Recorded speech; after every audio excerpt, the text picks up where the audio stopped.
Anyway, I'm going to read you one page from this book. So if you don't want to listen to this page, it's not long. It's maybe 200 words.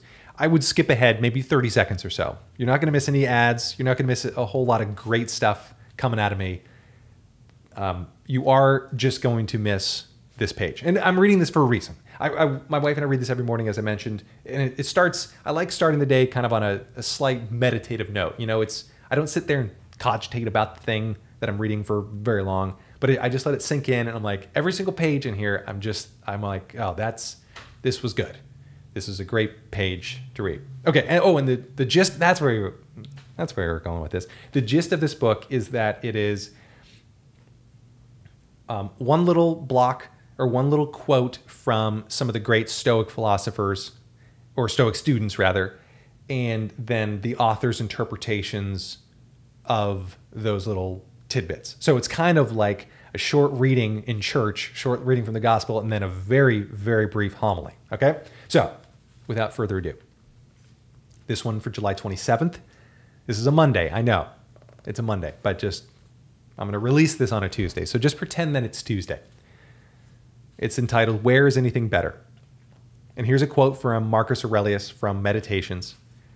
Indeed, if you find anything in human life better than justice, truth, self-control, courage, in short, anything better than the sufficiency of your own mind, which keeps you acting according to the demands of true reason and accepting what fate gives you outside of your own power of choice, I tell you, if you can see anything better than this, turn to it heart and soul and take full advantage of this greater good you've found. Okay, now I'll read the interpretation of that.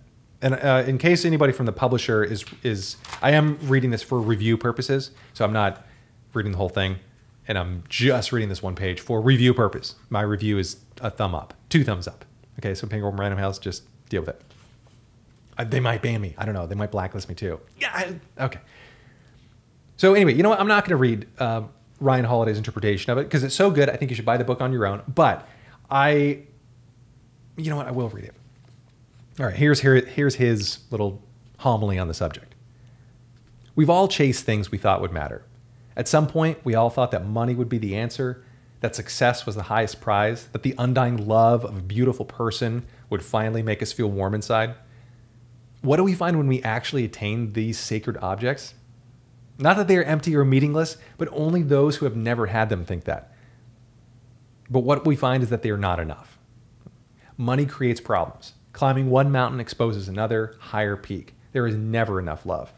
There is something better out there. Real virtue. It is its own reward. Virtue is the one good that reveals itself to be more than we expect and something that one cannot have in degrees. We simply have it or we don't. And that is why virtue, made up as it is of justice, honesty, discipline, and courage, is the only thing worth striving for.